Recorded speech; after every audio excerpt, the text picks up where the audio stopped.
Hello everyone, welcome to another video. In this video, I will show you how to get access to Google Vids.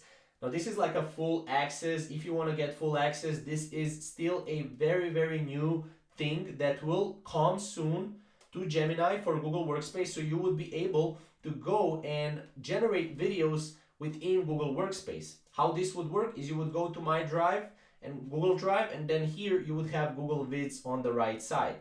However, if that is not yet available currently, so you can't use it, so how can you get access to Google Vids? Basically, you want to scroll down, go to workspace.google.com/products/vids, and here you have how can I get access. So as you can see, they're currently testing this new application with a select group of trusted testers in Google Workspace Labs.